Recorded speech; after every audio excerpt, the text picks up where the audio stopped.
Yeah, I thought you talk about our leaders.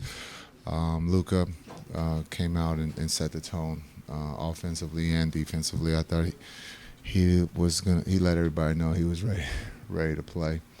And so I thought we followed his lead. I thought, again, for a half, we played at a high level. And in the third quarter, I thought we continued to play there, and we continued to keep our lead. And I thought, again, Luka was able to be aggressive. And then Kai joined the party, and when those two are going, I thought, again, for them to come back after maybe not in Game 4, those two responded at a high level, and they carried us tonight.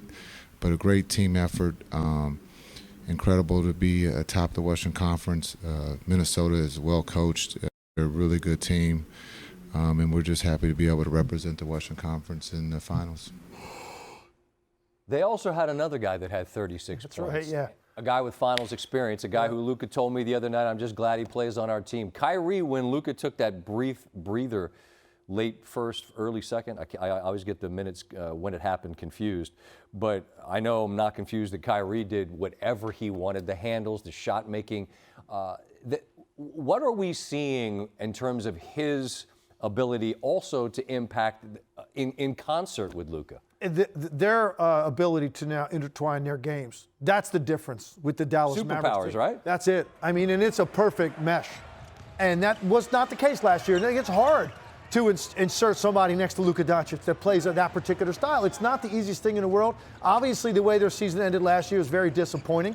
A lot of people gave up on that, wrote it off. They needed to see some differences. I think Kyrie Irving had a different approach mentally to this season, and he did, and he embraced it. And you can just see their personal relationship has grown throughout the year. There's a lot of trust, a lot of respect that Luka Doncic has for Kyrie Irving and that talent level. And right now, the game is pretty easy for them because there's the ebb and flow is perfect, Scott. There's nobody overly deferential anymore, which I thought was the problem a little bit last year.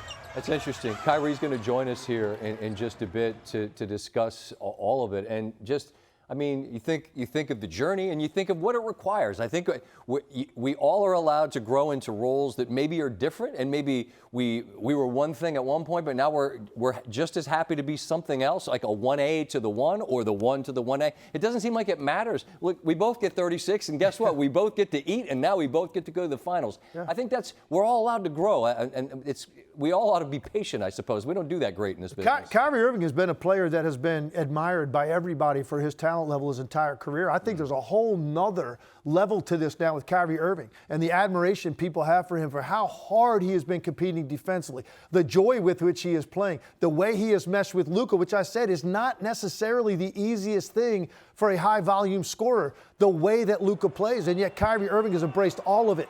And the way that these two guys are playing, particularly in this series, it was literally perfect basketball offensively between two backcourt guys that can dominate you in different ways.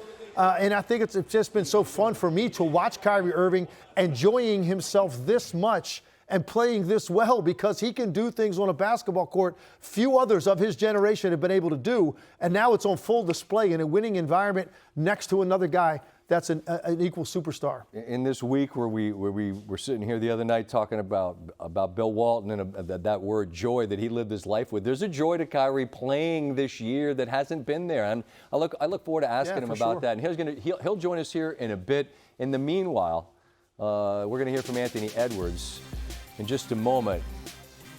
36-36. That's pretty good. Hey, P.J. Washington, I had a dozen. They're the second pair of teammates to each have 30-point games in the same series, 3 different games. They join a pretty nice duo, Elgin Baylor and Jerry West, who did so twice in the 1960s.